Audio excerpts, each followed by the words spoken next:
Hey guys, welcome back to my channel. And today, for the very first time, I have a guest with me, a friend of mine who also got the GKS Korean Government Scholarship. And today in this video, we'll be talking about our experience with applying for the scholarship, how we put together application, and what we feel was the magic that helped us get this far and give both of us the scholarship.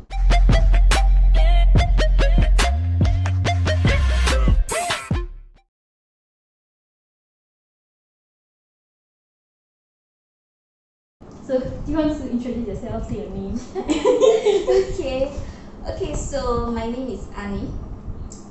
I think that's all. Yes, thank you, Annie. Welcome to the channel, Annie.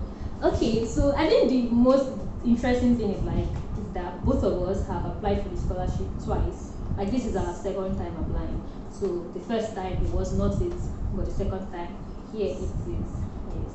So what would you say is the first step? Okay, assuming somebody wants to apply for GKS, the first step for me, I think the first step is I should go and read the previous GKS notice, the previous documents about it, and all the things, all the necessary required, that kind of thing.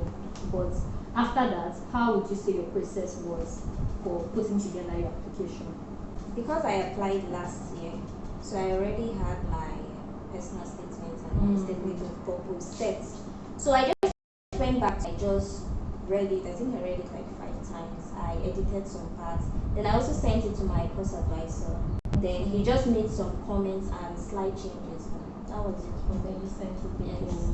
So for me, I actually did not use the same personal statement. I didn't use the same personal statement and statement of purpose, and that was because I was applying through embassy track again. So I felt like it doesn't make sense for me to now apply to the same people are going to read my documents, the same embassy, and they'll be seeing what they saw last year.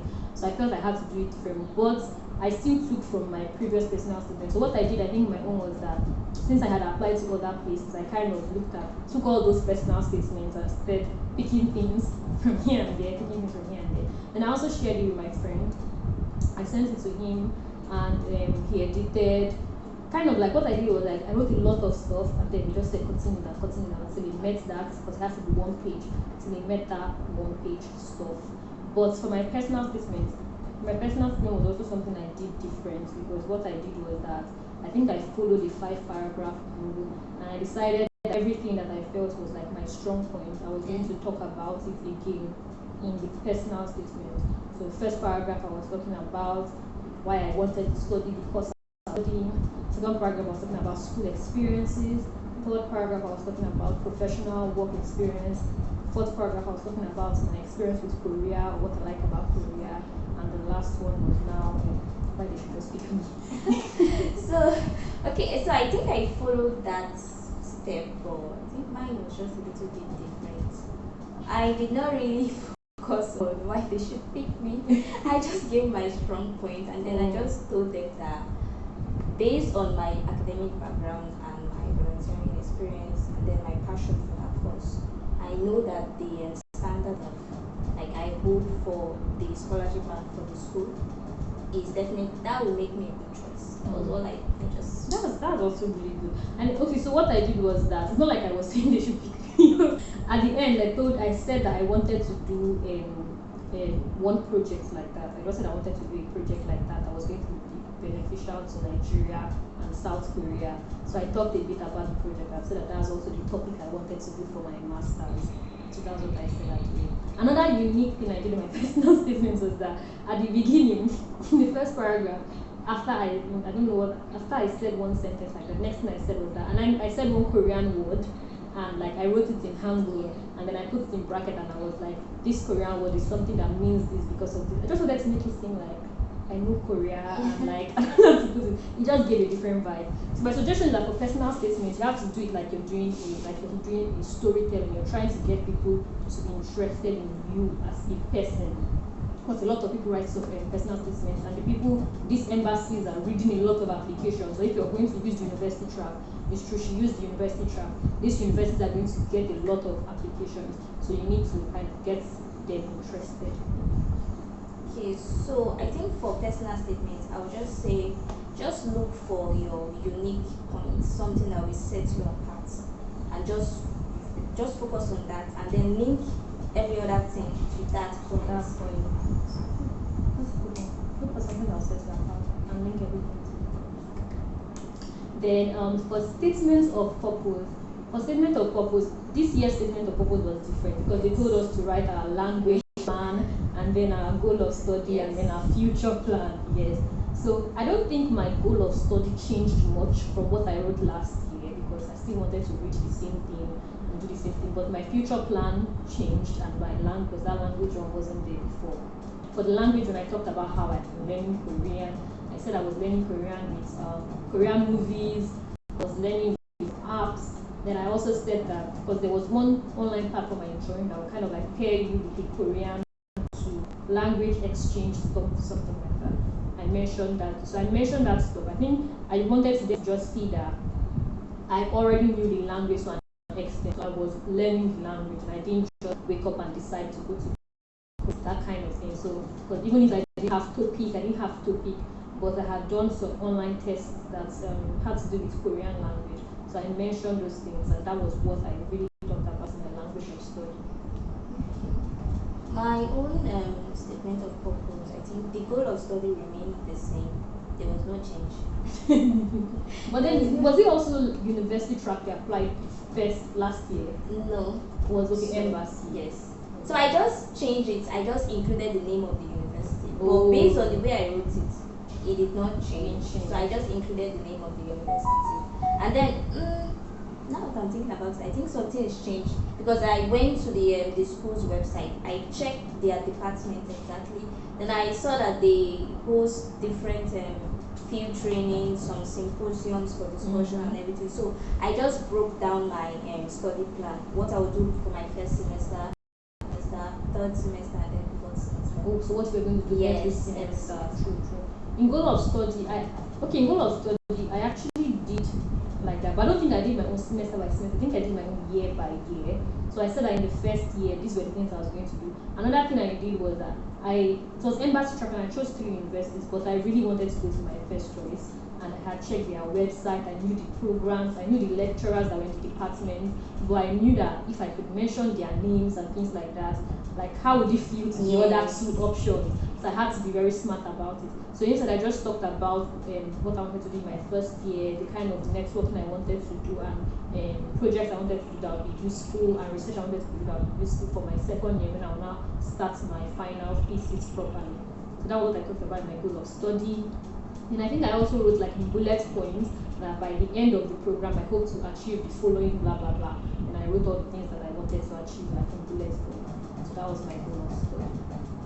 Then future plan. Yes, I think future plan is something people always ask. Should they say that they're going to go back to Nigeria, or should they say they're going to stay in Korea? So what was your future plan? So my future plan changed from what I wrote back in 2020. So the school I wanted to pick Iwa University, but because I could not meet the deadline, I picked my second choice, which was Adjo University. So Adjo does not have the PhD program.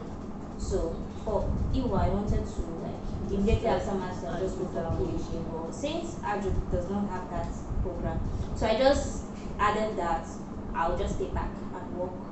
That based on the volunteering experience or probably internships that I've been engaged in during my study year, I would definitely have found a particular company I wanted to work with. So I'll just take that company and then gain much experience in my course.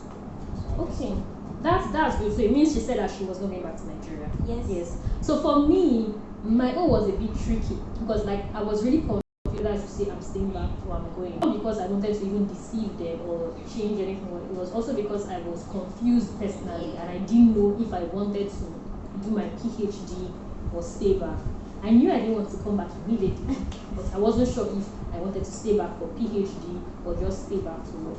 So what I now did was that I said that after my master's, that I was going to work on a project for like kind of like join a company or work on a project in this sector that will be beneficial to South Korea, and that when I was done with that, like I wanted to be something that can also be implemented both in South Korea and Nigeria, and that when I was done with that, I would now move on to my PhD.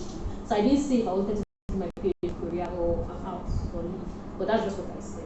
So in a way, you could say that both of us said we were going to stay back. So I think people are usually worried about that.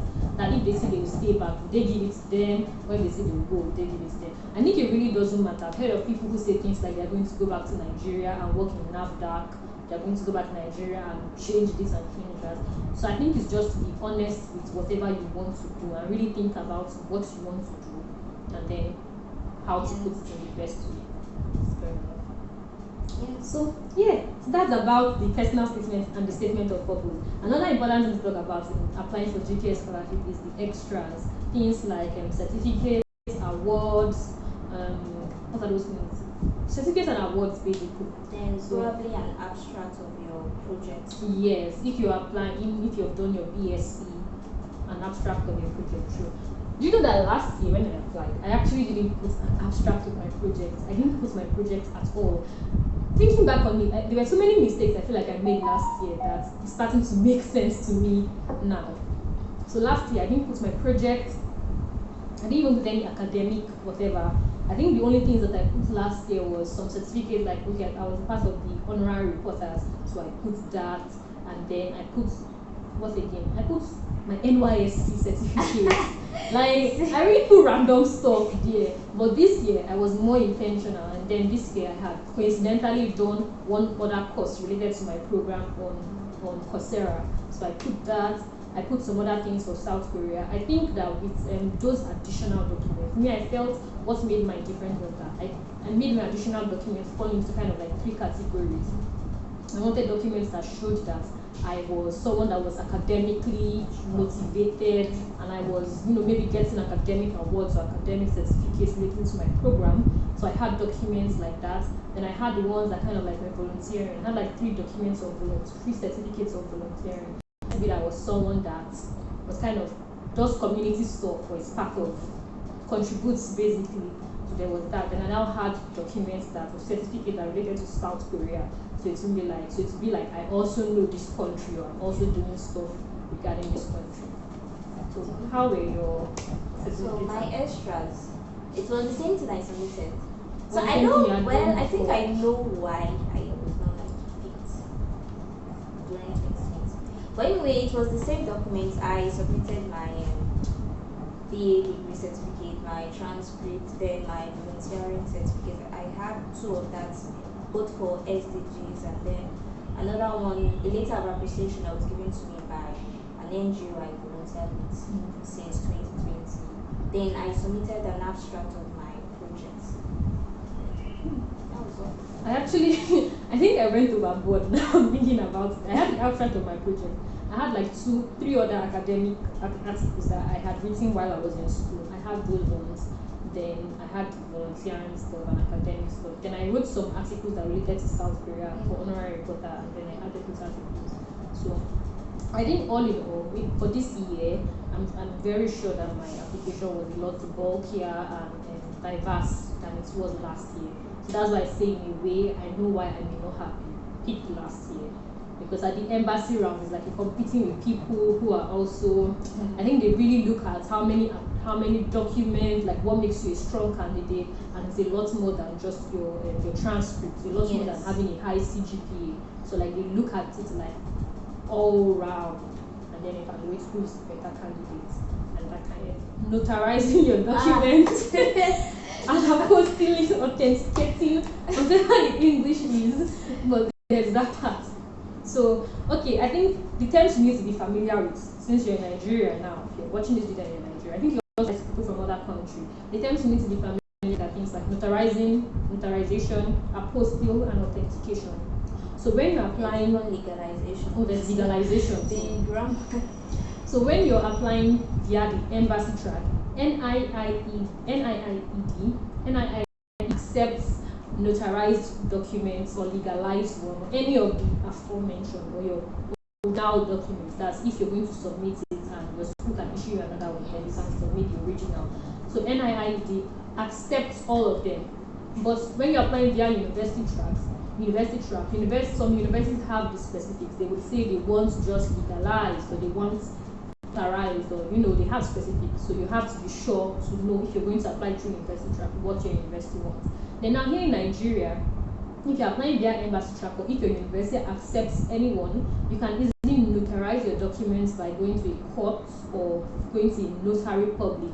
Yeah, so notarization is kind of like they look at the original and the photocopy, and they will now stamp the photocopy and be like, this is a true document, is the same as the original. So that's notarization. But if you're in Nigeria and your school asks for apostille documents, right? Yes. Yeah, it was apostille you submitted. So like, how was getting your apostille documents? It was not easy because we are in Nigeria. Being in Nigeria already is very stressful. Exactly. So, I stay in Lagos, and according to the Nigerian government, they said you can only go to the Ministry of Education and the Ministry of Foreign Affairs at Abuja to get your documents apostilled or authenticated. And then I thought about it and said, can I even go? Can I go? One, I'm working, I have obligations at work. Then I calculated my trip fare for flights to and fro. Then where will I stay? I had to include hotel fee. Wow. So I calculated it and I said, God, I can't do this. Can't do it. Then I think for a week I was kind of depressed till I talked to a colleague of mine, and then she just like, there's one of our former colleagues in Abuja that can actually help you to do it, and he stays close to Those the ministries. And he even said he had someone that works there. So it was kind of like, this is God. This is God. So I just sent him some amount, and then it just helped you to do it. Exactly. Amazing. Thank God that Nigeria is Nigeria. You can also do that thing. Help people to help you out. But one thing you should note is that it was not easy for them to do that for me, because according to them, it must be, if you won't be the one to come there physically, it must be someone that bears your son. So either a family, a relative. True, that was true. So I ended up doing those same things, because in like the third stage, the 3 universities I chose, one started asking for those things. So like I said, I applied through embassy and I just submitted notarized. I wasn't thinking I was going to need that one. But that was the that university was asking. So there was a guy that I somehow met for the group chat. So he was the one that helped me, but I had to pay him a lot. I even remembered before I spoke to my colleague, I went online because there are some agencies in Nigeria that do it. Yes, some lawyers. In fact, I sent someone an email. Do you know how much he said? 250,000 just to get just for how many documents? How many? Yeah, that's just my birth certificate, my transcript, and my degree certificate. Exactly. Another thing you should know, you need your WAEC certificate. Yes. You need either your WAEC or your NECO or GCE. That's the certificate that shows that you were able to enter university.